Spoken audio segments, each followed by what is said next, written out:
We use partial fractions if we are given an integral where the denominator can be factorized, or if we're given it to us in a form that's already factorized. So in this example here, we have 1 over x plus 3 multiplied by x plus 2. So in the denominator, we have these two linear factors that are factorized, which means we can use partial fractions. Another example that you might get is if you have 1 over, and then on the denominator you just have like a quadratic, like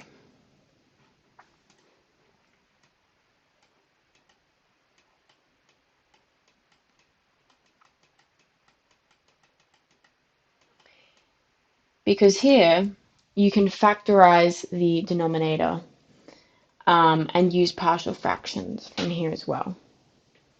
Now, of course, the difficulty when we're given an integral like this is that we can't integrate it straight away because we have like a product on the denominator, right? We can't use linear substitution because we have these two linear elements.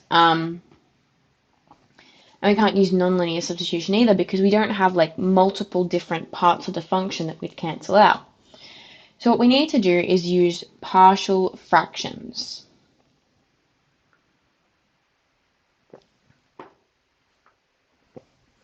So we can solve this by splitting the fraction into two parts.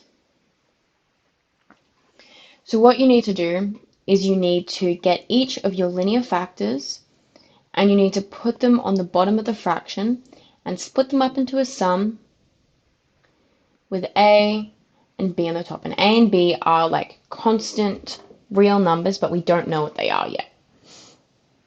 So the utility of doing this is that now we have these two separate things, or two separate terms, I should say, rather, that we can then integrate. We can use logs to integrate them, and we just have these like regular old constant numbers on the top.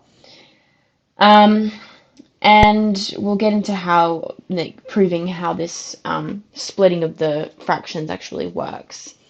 But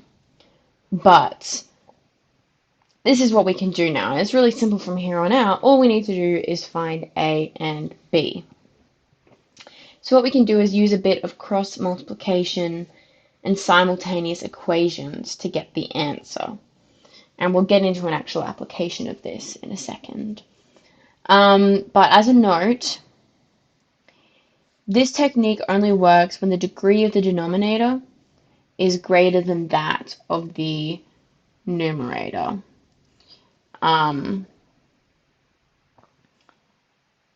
So I think we'll get into an example of that as well. Okay. So in this example here, we need to find the integral of 1 over x plus 3, x plus 2.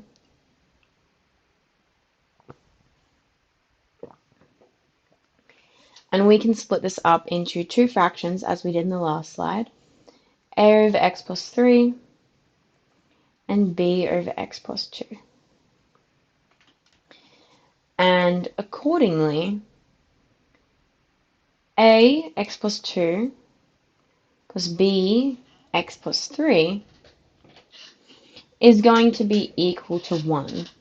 So this is the equation that we can get the form of, and from here we can then find the values of a and b.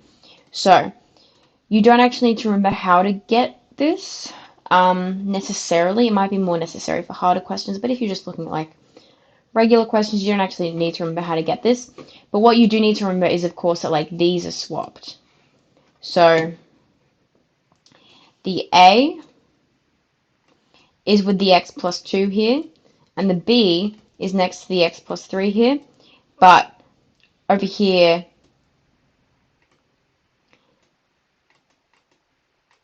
they are swapped. So that's just something that's easy to get mixed up.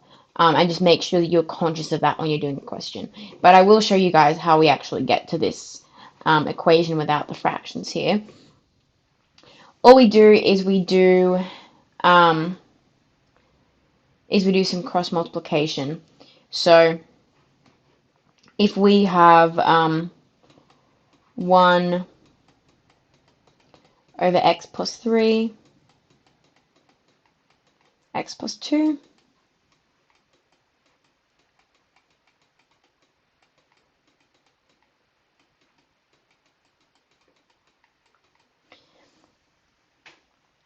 what we do is we multiply everything by x plus 3.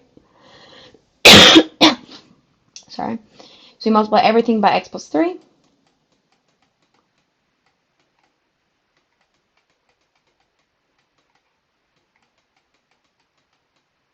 And then we multiply everything by x plus 2.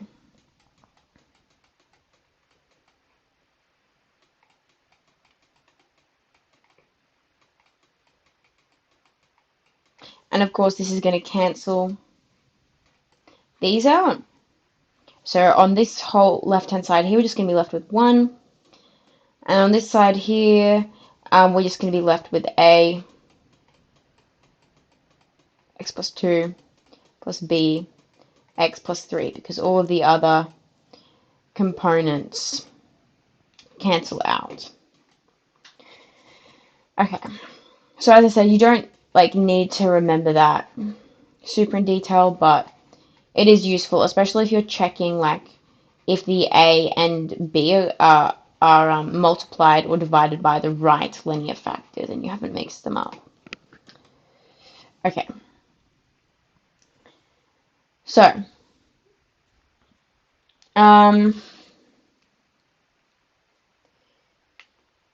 from here we are going to equate the coefficients.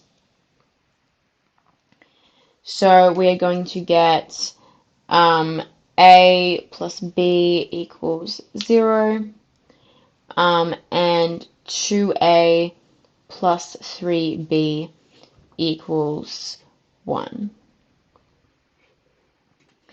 And from here, we're going to use simultaneous equations, these two equations here, and we are going to find that a equals -1 and b equals 1.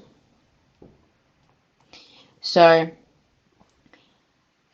from here, we know our a and b value, and so we can substitute them into this section here, which is going to give us our two partial fractions that we can then integrate.